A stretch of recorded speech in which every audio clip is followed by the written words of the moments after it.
Hello again.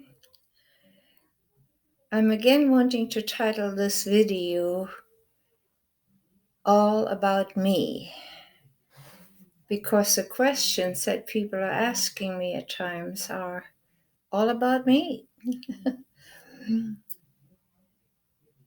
This question here that I've been asked in a Zoom meeting is what was it like to grow up in the 1930s and 1940s? Well, in the 1930s, I was born in 1934. I can really not tell you too much about this because as a baby, I do not have any memories of it.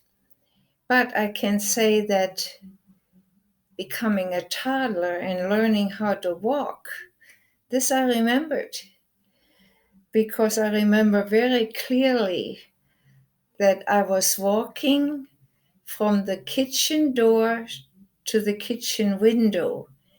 And in one of my hands, I had a dustpan, and in the other hand, I had the broom that belonged to the dustpan.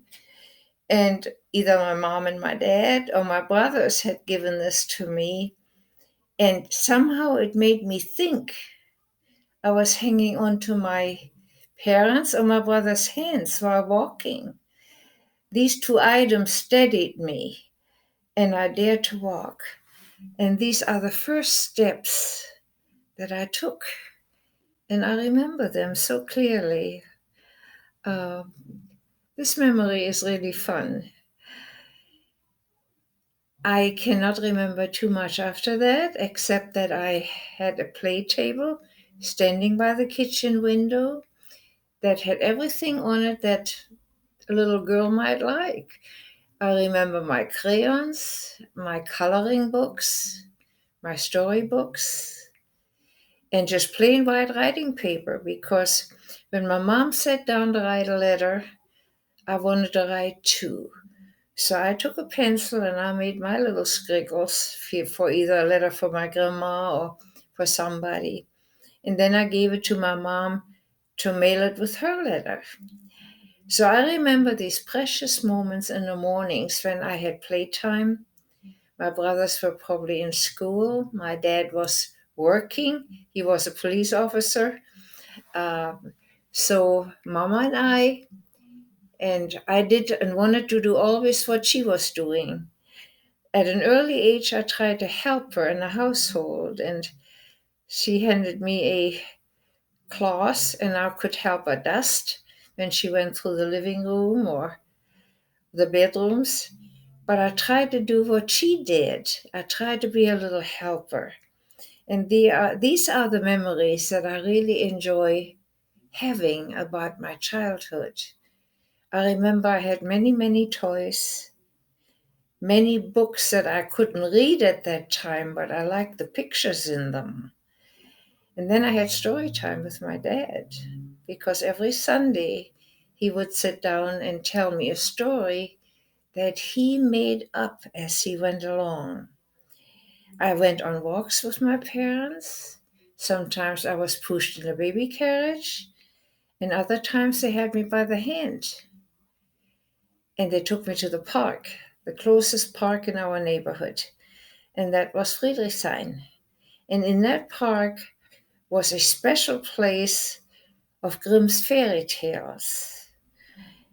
And they had the lions, and they had the dwarfs, they had Snow White and the seven dwarfs, they had Rose Red, they had the Rapunzel, the figures of Rapunzel's story, and I could play there for as long as my parents were making this time for me.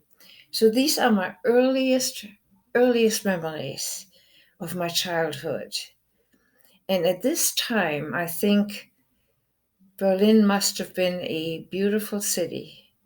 I also remember my parents taking me shopping for new clothing.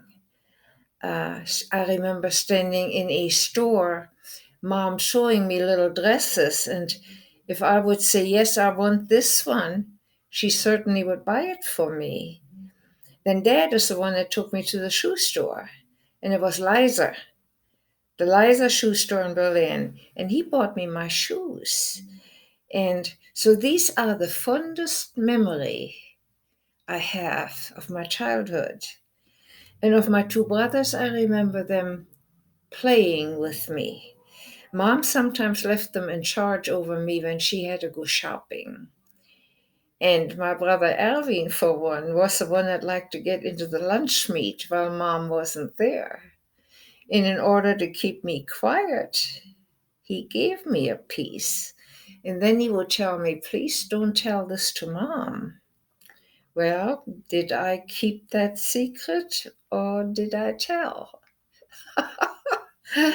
You've got it right when you think I told on my brother. The minute Mom walked through the door, I was saying, guess what Erwin gave me? And Erwin said, there she goes again. She cannot keep her little mouth shut. Even with a bribe that I give her, she cannot keep her little mouth shut. She just has to tell on me. These are the memories from my childhood, from the time of being a toddler till school, 1940. I think I've told you in another video, when I started the school right off, I felt afraid because right off I found out that I was asked to do things that I didn't like to do. And I wasn't the only one. There were many children like me that were standing around feeling that pressure, outside playing in the schoolyard as well as in the classroom. They felt the pressure just like I did. So I wasn't the only one feeling this way, believe me. But I didn't like the Adolf Hitler greeting.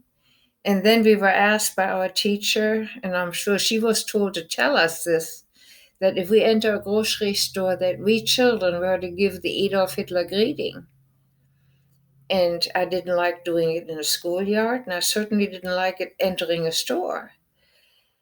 And sometimes my mom would send me on an errand by myself.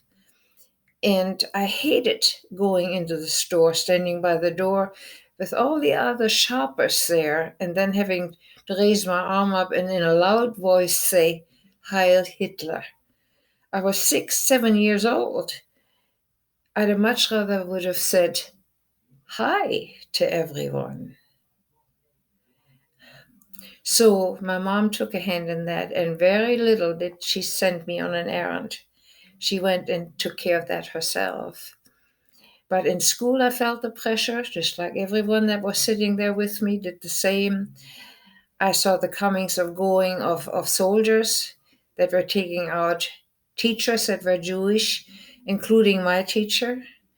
You know, she was gone, and then we received another teacher. There were the air raids that were going on day and night, and we had a rush for the air raid shelter. At first, Mom and I stayed in our place, in our apartment, and by this time my parents were divorced. It was just Mom and I, and then my brothers were by this time soldiers, 19 years old and going to war. So just Mom and I were staying at home, either staying in our apartment or then having to rush down to the air raid shelter because the air raids were so severe we couldn't stay in our apartment any longer. It was too dangerous. But day and night we were under bombardment.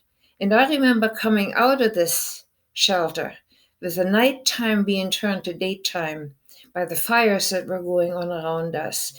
I heard the noises of the night, the fire engines going, the ambulances screeching down the street.